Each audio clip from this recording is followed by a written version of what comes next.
I went to Concordia and I studied communications. I also did a minor in electroacoustic music.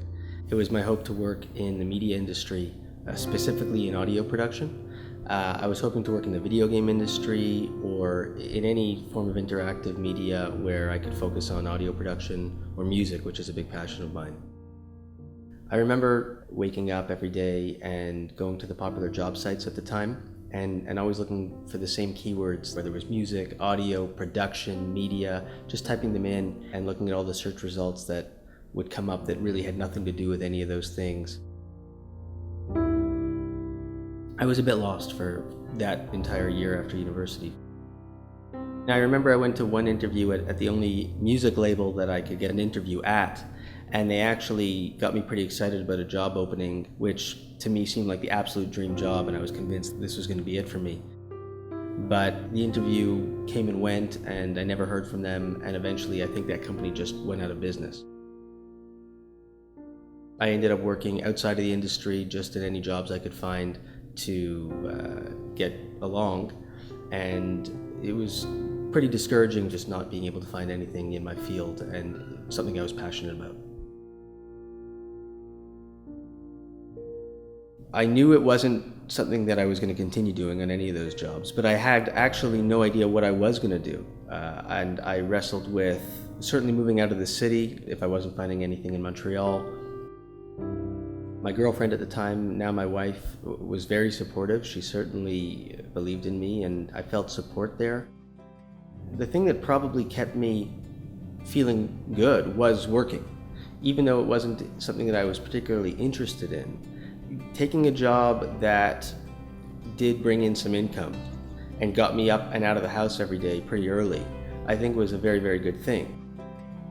Had I just sort of stayed at home in my parents' house and applied for jobs all day, that would have been a much darker place. But finding something, even though it was pretty much a minimum wage job, but getting out of the house and being around other people and being in the job force, having some money coming in, I think set me up to the next level where I did start a company. I was already in the mode of getting up and going to work every day. So I'm really glad that I decided to take any job I could find rather than hold out for something better. One of my good friends had a multimedia company who eventually asked me to do some audio post-production for them on contract.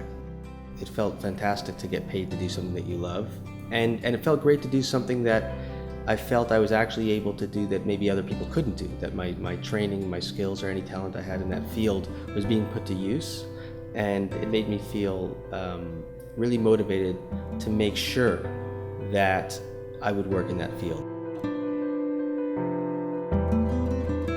After having done a couple of those contracts, I sort of come to the realization that there may be a business to start doing audio post-production specifically for multimedia companies. And as I had just graduated, I was pretty savvy on the latest types of technologies that were out there to do that. I approached a very good friend of mine. We had done university together in the same program, had very similar backgrounds, and we put a business plan together. And we started a company called Wave Generation, which did audio production for multimedia. It was definitely a tough few years, and we paid ourselves hardly anything. Even if we didn't have a lot of contracts, if not sometimes any contracts in the first couple of years sometimes, we still forced each other to get to work really early and work a full weekday.